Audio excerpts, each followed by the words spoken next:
Hello friend, welcome to study wise channel. आज मैं अगस्त और सितंबर की करंट अफेयर की वीडियो लेकर आई हूँ। तो फ्रेंड, मेरी करंट अफेयर की वीडियो बहुत ही लाभकारी होती है, आप ज़रूर देखा करिए, बहुत ही यूज़फुल होती है। क्योंकि फ्रेंड, अभी जो 11 अक्टूबर 2020 को यूपीपीसीएस का एग्ज़ाम हुआ, तो उसमें जितने भी क्वेश्चन करंट अफेयर से आए थे उसमें से लगभग 10 क्वेश्चन मेरे चैनल पे जो करंट अफेयर की वीडियो पड़ी है उसमें से आए थे। तो फ्रेंड, आप मेरी वीडियो को ज़रूर देखा करिए। मेरे चैनल पे करंट अफेयर की 10-12 वीडियो पड़ी हुई है, लगभग 5 घंटे की वीडियो है। तो उसमें से 10 क्वेश्चन यूपीपीसीएस एग्जाम में आए हुए थे, तो आप ज़रूर देखा करिए फ्रेंड। वीडियो अच्छी लगती है तो लाइक, शेयर एंड सब्सक्राइब मेरे चैनल को ज़रूर करिएगा। तो चलिए शुरू करते हैं आज के ये वीडियो को। पहला प्रश्न है कि सेंट्रल विस्टा, तो सेंट्रल विस्टा क्या है? तो ये संसद भवन, नॉर्थ व साउथ ब्लॉक तथा राष्ट्रपति भवन से लेकर इंडिया गेट तक के 4 किलोमीटर लंबे राजपथ को सेंट्रल विस्टा कहते हैं। तो सेंट्रल विस्टा किसे कहते हैं? संसद भवन, नॉर्थ व साउथ ब्लॉक तथा राष्ट्रपति भवन से लेकर इंडिया गेट तक के 4 किलोमीटर लंबे राजपथ को सेंट्रल विस्टा कहते हैं। और सेंट्रल विस्टा, इनके वास्तुकार कौन है? तो ये एडविन लुटियन तथा हर्बर्ट बेकर है। तो याद रखिएगा, इनके वास्तुकार एडविन लुटियन तथा हर्बर्ट बेकर है। सेंट्रल विस्टा का पुनर्निर्माण किया जाएगा, तो इसमें देख लेते हैं पुनर्निर्माण क्या किया जाएगा। तो इसमें क्या क्या निर्माण होगा? तो इसके अंतर्गत एक त्रिकोणीय संसद भवन जो कि 2022 तक इसका निर्माण कर दिया जाएगा, क्योंकि 2022 में भारत को स्वतंत्र हुए 75 वर्ष पूरे हो जाएंगे, इसलिए 2022 तक त्रिकोणीय संसद भवन का निर्माण कर दिया जाएगा। और इसमें सेंट्रल विस्टा में प्रधानमंत्री आवास, कॉमन सचिवालय का निर्माण, ये सब टाटा प्रोजेक्ट द्वारा किया जाएगा। तो किसके द्वारा किया जाएगा ये भी याद रखिएगा कि किस कंपनी द्वारा? टाटा कंपनी द्वारा किया जा रहा है ये सब पुनर्निर्माण सेंट्रल विस्टा में। तो याद रखिएगा। बढ़ते हैं अगले क्वेश्चन पे। अगला क्वेश्चन है कि 8 समुद्री तटों को ब्लू फ्लैग प्रमाणन की संस्तुति। तो ये 8 समुद्री तट हैं उन्हें ब्लू फ्लैग प्रमाणन क्यों दिए जाते हैं, ये क्या है? तो देख लेते हैं। तो ब्लू फ्लैग प्रमाणन उन तटों को दिया जाता है जो पर्यावरण की दृष्टि से स्वच्छ और सुरक्षित हो। याद रखिएगा कि जो तट पर्यावरण की दृष्टि से स्वच्छ और सुरक्षित हो उन्हें ब्लू फ्लैग प्रमाणन दिया जाता है, संस्तुति उसकी, जिसके अंतर्गत 35 मानकों, जो इनके जो 35 मानक हैं उनको पूरा करते हैं तो उन्हें ब्लू फ्लैग दिया जाता है। तो इसमें सार्वजनिक शौचालय, कपड़े बदलने का कमरा, सौर ऊर्जा प्रबंधन, सीसीटीवी कैमरा आदि शामिल हैं इनके 35 मानक। तो देख लेते हैं कि 8 तट कौन से हैं। तो 8 तटों में है गुजरात का शिवराजपुर, अंडमान निकोबार का राधानगर, दीव का घोघला और उड़ीसा का गोल्डन, केरल का कप्पड़, आंध्र प्रदेश का रूसीकोड़ा और कर्नाटक का पादुबिद्री तथा कासरगोड़ा शामिल है। तो कर्नाटक के 2 शामिल है, पादुबिद्री तथा कासरगोड़ा। तो याद रखिएगा ये 8 तट हैं जिन्हें पर्यावरण की दृष्टि से स्वच्छ और सुरक्षित हैं, इन्हें ब्लू फ्लैग दिया गया है। बढ़ते हैं अगले क्वेश्चन पे अपने। नेक्स्ट क्वेश्चन है बंग सागर नौसेना अभ्यास। तो बंगाल की खाड़ी में भारत और बांग्लादेश के बीच हुआ है। तो किसके बीच हुआ है? भारत और बांग्लादेश के बीच। कहाँ पर? बंगाल की खाड़ी में। क्या नाम है? बंग सागर नौसेना अभ्यास। नेक्स्ट देखते हैं कि बिहार विधानसभा चुनाव।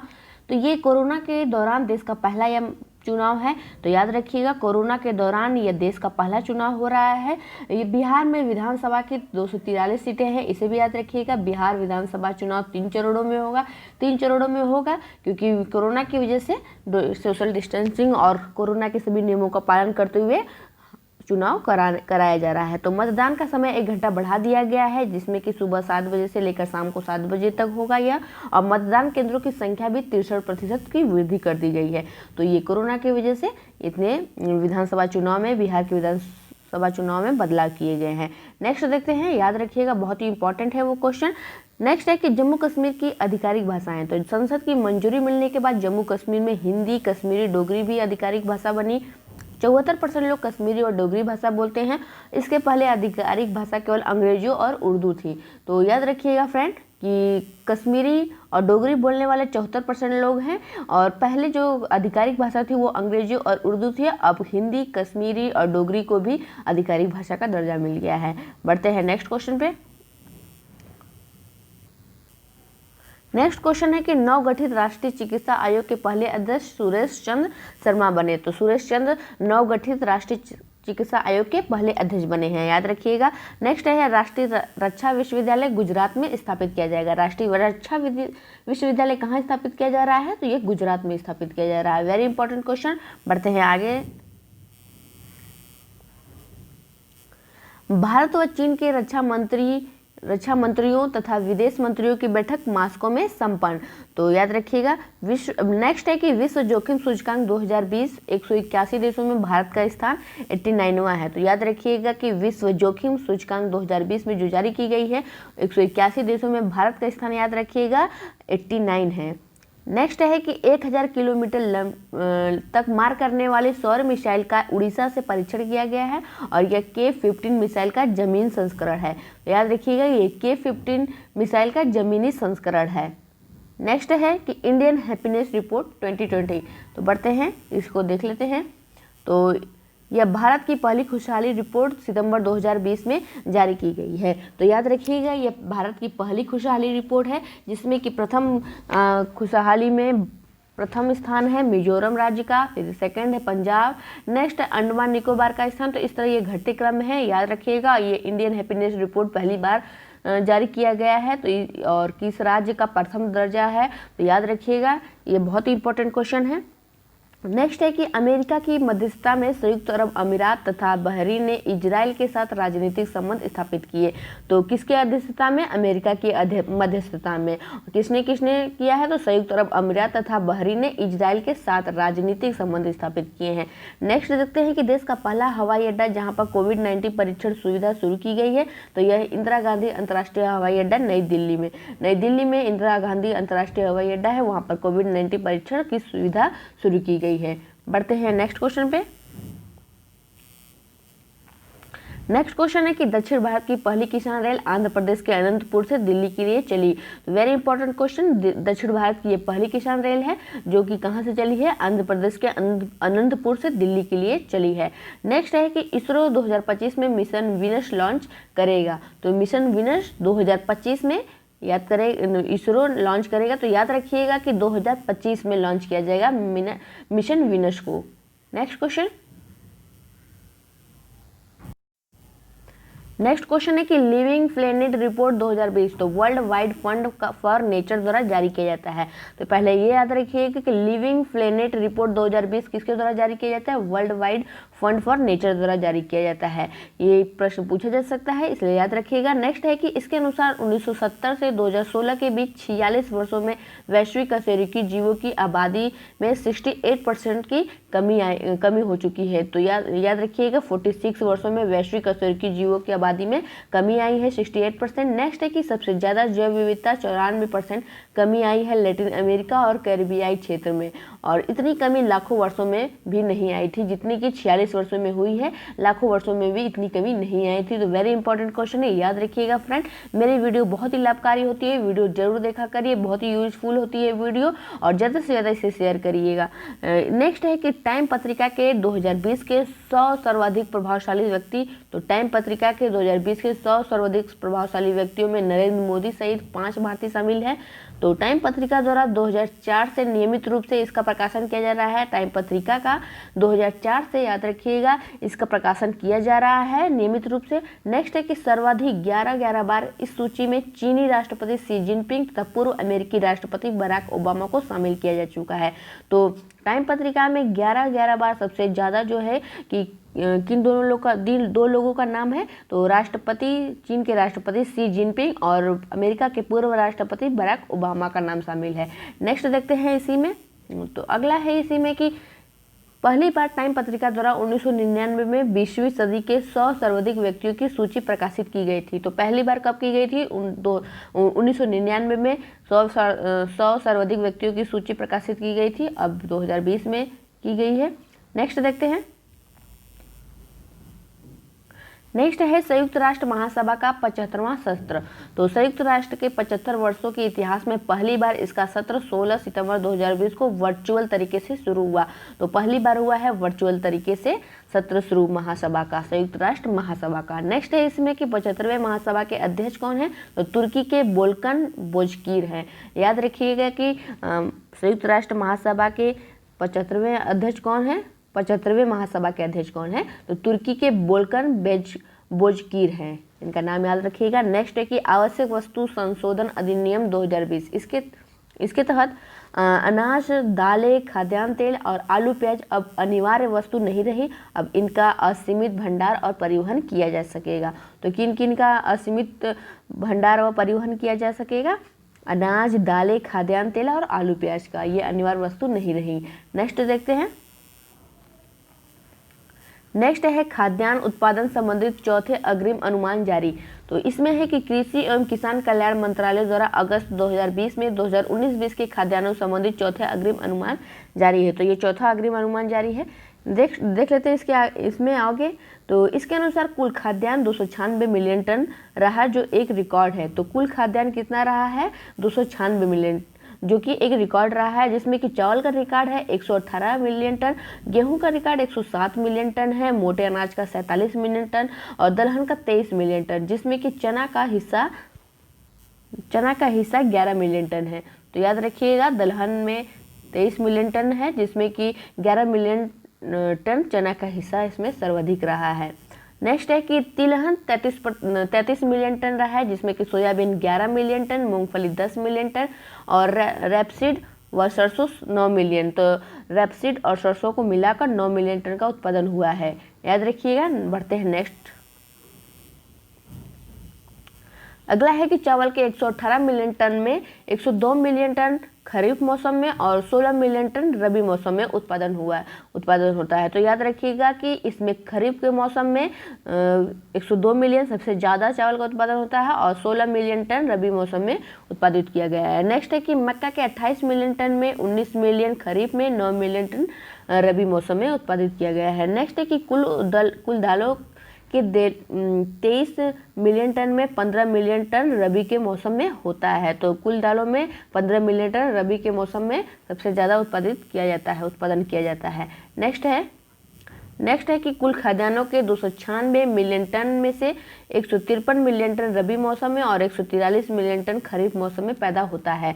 तो याद रखिएगा फ्रेंड, 296 मिलियन टन में जो उत्पादन हुआ है वो उसमें 153 मिलियन टन रबी के मौसम में सबसे ज़्यादा हुआ है और 143 मिलियन टन खरीफ के मौसम में पैदा होता है। तो नेक्स्ट है कि मूंगफली, मूंग तथा उड़द का ज़्यादा उत्पादन खरीफ मौसम में होता है, थोड़ा रबी मौसम में भी होता है ये।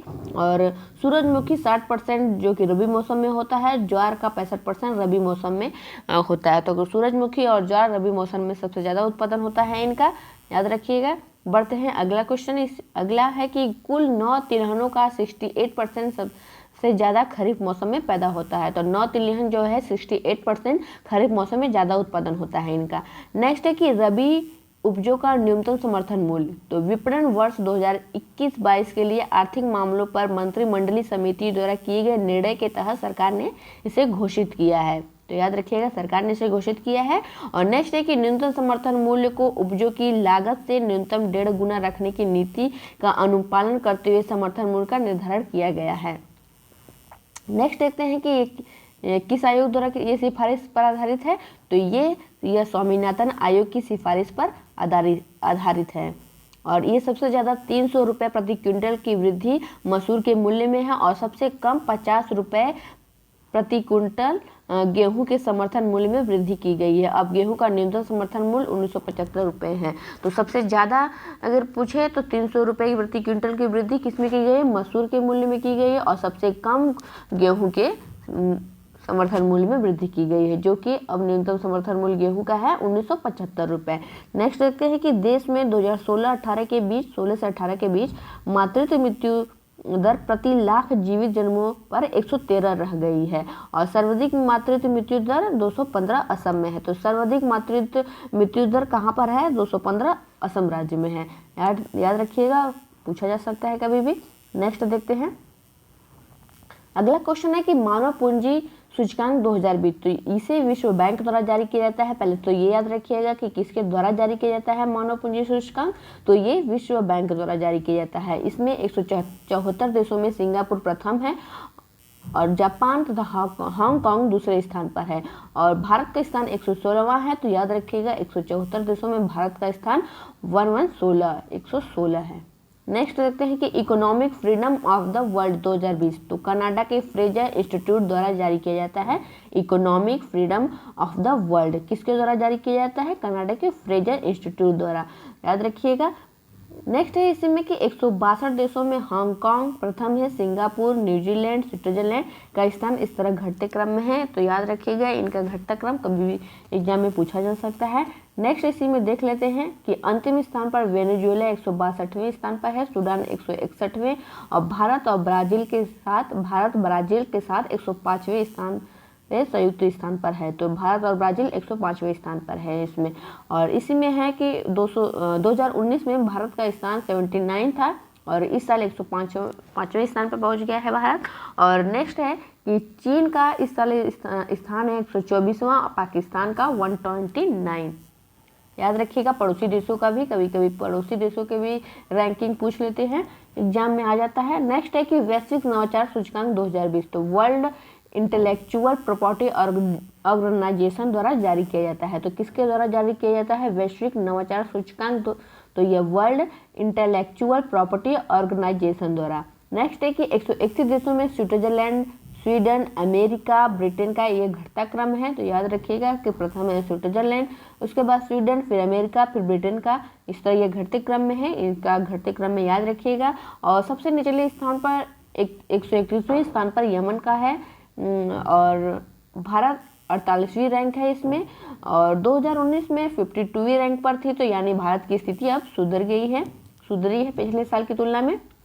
नेक्स्ट है कि चीन 14वें स्थान पर है, नेपाल 95वें स्थान पर है, पाकिस्तान 107वें स्थान पर है। तो पड़ोसी देशों का भी याद रखिएगा फ्रेंड, और भारत का स्थान जरूर याद रखिएगा किस स्थान पर है। तो नेक्स्ट है कि राज्यों की ease of doing business ranking, तो उद्योग मंत्रालय के उद्योग संवर्धन एवं आंतरिक व्यापारिक विभाग द्वारा जारी किया जाता है इसे, और ये 2015 में शुरू की गई थी इसे, और 2019 की रिपोर्ट सितंबर 2020 में जारी की गई है। और इसमें सबसे पहले आंध्र प्रदेश है, दूसरे नंबर पर उत्तर प्रदेश है, तेलंगाना तीसरे नंबर पे, मध्य प्रदेश चौथे नंबर पर। तो इस तरह ये घटते क्रम में है, तो याद रखिएगा प्रथम पे आंध्र प्रदेश और उत्तर प्रदेश का दूसरे नंबर पर स्थान है। इसमें कुल 36 राज्यों में 8 राज्यों की रैंकिंग 29 आई है, तो 8 राज्य ऐसे हैं जिनकी रैंकिंग 29 है। नेक्स्ट देखते हैं, नेक्स्ट है आरबीआई की वित्तीय वर्ष 2019-20 की वार्षिक रिपोर्ट। तो आरबीआई की वित्तीय वर्ष जून 2020 में समाप्त हुआ, इसके बाद 19-20 के लिए उसने वार्षिक रिपोर्ट जारी की है। तो याद रखिएगा कि आरबीआई की वित्तीय वर्ष जून 2020 में समाप्त हुआ, उसने वार्षिक वित्तीय रिपोर्ट जारी की है, जिसके अनुसार 19-20 में जीडीपी 4.2% की वृद्धि हुई है। जीडीपी में कितनी वृद्धि हुई है? 19-20 में 4.2% की वृद्धि हुई है। याद रखिएगा फ्रेंड, कभी भी एग्जाम में पूछा जा सकता है। और जो 2009 से 10 के बाद निम्नतम थी, तो ये निम्नतम थी 2009-10 के बाद ये। और नेक्स्ट है कि 19-20 में एफडीआई सकल अंतर्प्रवाह 74 अरब डॉलर कर रहा है। तो याद रखिएगा 19-20 में एफडीआई सकल अंतर्प्रवाह 74 अरब डॉलर कर रहा है और निवल एफडीआई 43 अरब डॉलर कर रहा है। नेक्स्ट है कि चलन में कुल करेंसी में 99% भाग करेंसी नोटों का है। तो याद रखिएगा कि करेंसी नोटों का सबसे ज़्यादा भाग है चलन में। नेक्स्ट देख लेते हैं इसी में कि 2019-20 के अंत में 24 लाख करोड़ के नोट चलन में हैं, जिसमें कि 60% का हिस्सा 500 के नोटों का है, 22% हिस्सा 2000 के नोटों का है। तो सबसे ज़्यादा चलन में 500 के नोट है, जो कि 60% है। नेक्स्ट है इसी में कि संख्या की दृष्टि से, तो संख्या की दृष्टि से सर्वाधिक चलन में 10 रुपये का नोट है, जो कि 26%। यदि संख्या की दृष्टि से पूछे तो 10 रुपये का नोट, और चलन की दृष्टि से पूछे तो 500 का नोट। नेक्स्ट देखते हैं कि रिजर्व बैंक की स्थापना के समय इसकी प्रारंभिक चुकता पूंजी 5 करोड़ थी, अभी भी ये 5 करोड़ ही बनी हुई है। नेक्स्ट देखते हैं क्वाड क्या है? तो ये अमेरिका, ऑस्ट्रेलिया, जापान तथा भारत का संगठन है, जो कि हिंद महासागर और हिंद प्रशांत क्षेत्र में चीन के बढ़ते हुए प्रभाव के विरुद्ध एक शक्तिशाली मंच है।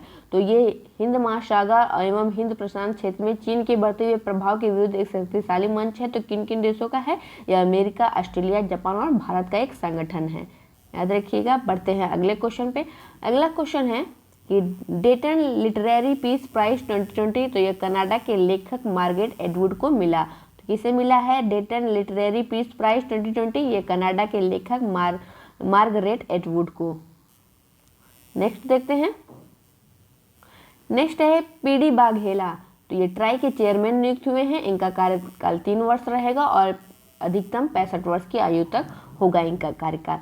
तो याद रखिएगा पीडी बघेला ट्राई के चेयरमैन नियुक्त हुए हैं। नेक्स्ट है कि गैस भंडार को लेकर किन दो देशों के बीच तनाव हुआ है?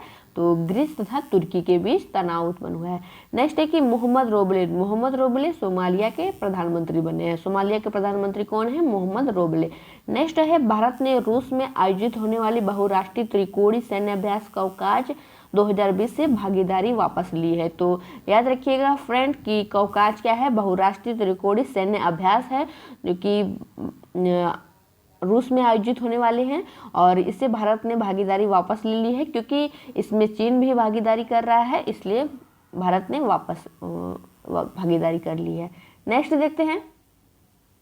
नेक्स्ट है शेखर कपूर, तो पुणे स्थित film and television institute of India FTII के चेयरमैन नियुक्त हुए हैं। तो शेखर कपूर FTII के चेयरमैन नियुक्त हुए हैं, याद रखिएगा। नेक्स्ट है बुकर अंतर्राष्ट्रीय पुरस्कार 2020, तो डच भाषा में लिखित पहले उपन्यास द डिस्कम्फर्ट ऑफ इवनिंग की नीदरलैंड की लेखिका मेरी एक लुकास रिजनवेल्ड को यह बुकर अंतर्राष्ट्रीय पुरस्कार मिला है और अंग्रेजी में इसके अनुवाद मिशेल व्यूचिसन को 5,000 पाउंड की राशि समान रूप से बांटी गई है। तो इनकी जो उपन्यास थी डच भाषा में द डिस्कम्फर्ट ऑफ इवनिंग उसके अंग्रेजी में अनुवाद के लिए मिशेल व्यूचिसन को मिला है। 50,000 का पाउंड धनराशि दी जाती है, दोनों लोग को इसमें से समान रूप से बांटी गई है धनराशि को। और अंतर्राष्ट्रीय बुकर पुरस्कार 2005 से दिया जाता है, याद रखिएगा कि इसे कब से दिया जाता है? तो 2005 से दिया जाता है। और किस लिए दिया जाता है? तो ये किसी भी भाषा में लिखे साहित्यिक कृति और उसके अंग्रेजी में अनुवाद के बीच विभाजित की जाती है। नेक्स्ट देखते हैं। नेक्स्ट है शांति स्वरूप भटनागर पुरस्कार 2020, तो 45 वर्ष से कम उम्र के वैज्ञानिकों को पिछले 5 वर्षों में किए गए कार्य के लिए यह पुरस्कार दिया जाता है और ये 5 लाख रुपए की राशि CSIR द्वारा प्रदान की जाती है। तो किसके द्वारा? CSIR द्वारा 5 लाख रुपए की धनराशि दी जाती है। नेक्स्ट है कि आंग रीता शेरपा, तो बिना ऑक्सीजन के एवरेस्ट पर पहली बार चढ़ने वाले नेपाली पर्वतारोही का निधन हो गया। तो आंग रीता शेरपा का निधन हो गया है, जो कि बिना ऑक्सीजन के एवरेस्ट पर पहली बार चढ़ने वाले नेपाली पर्वतारोही थे। नेक्स्ट देखते हैं। नेक्स्ट है केशवानंद भारती, तो केरल के इदानीर मठ के संत हैं और जिनका कि निधन हो गया है। केशवानंद भारती कौन है? केरल के इदानीर मठ के संत थे और इनका निधन हो गया है। ये केशवानंद भारती ने अपने मठ की भूमि बचाने के लिए केरल भूमि सुधार कानून को न्यायालय में चुनौती दी और यह सर्वोच्च न्यायालय में सर्वाधिक 68 दिनों तक चलने वाली सुनवाई थी। सबसे अधिक दिनों तक चलने वाली यह सुनवाई थी और इसी मुकदमे में अब तक की सबसे बड़ी पीठ 13 सदस्यीय पीठ ने संविधान के मूल ढांचे की अवधारणा प्रस्तुत की है। तो याद रखिएगा फ्रेंड कि इसी पीठ ने 13 सदस्यीय पीठ ने सबसे बड़ी पीठ ने 13 सदस्यीय पीठ ने संविधान के मूल ढांचे की अवधारणा प्रस्तुत की है। नेक्स्ट देख लेते हैं। नेक्स्ट है कि परमाणु वैज्ञानिक शेखर बसु पार्श्व गायक बाला सुब्रमण्यम, देश की पहली महिला हृदय रोग विशेषज्ञ पद्मावती अय्यर, जसवंत सिंह जो कि विदेश मंत्री, वित्त मंत्री, रक्षा मंत्री तथा योजना आयोग के अध्यक्ष भी रहे थे, इनका निधन हो गया है। तो याद रखिएगा फ्रेंड इन लोगों का निधन हो गया है। नेक्स्ट है कि अरमांड डुप्लास्टिस, तो इनका है ये क्या है? तो स्वीडिश पोल्ट वाटर ने 6.15 मीटर की छलांग लगाकर यूक्रेन के सर्गेई बुबका का रिकॉर्ड तोड़ा है। इन्होंने याद रखिएगा कि किसका रिकॉर्ड तोड़ा है? यूक्रेन के सर्गेई बुबका का रिकॉर्ड तोड़ा है अरमांड डुप्लास्टिस। नेक्स्ट देखते हैं। नेक्स्ट है क्रिस्टियानो रोनाल्डो, तो पुर्तगाली फुटबॉलर क्रिस्टियानो रोनाल्डो अंतर्राष्ट्रीय फुटबॉल में 100 गोल करने वाले दूसरे खिलाड़ी बने।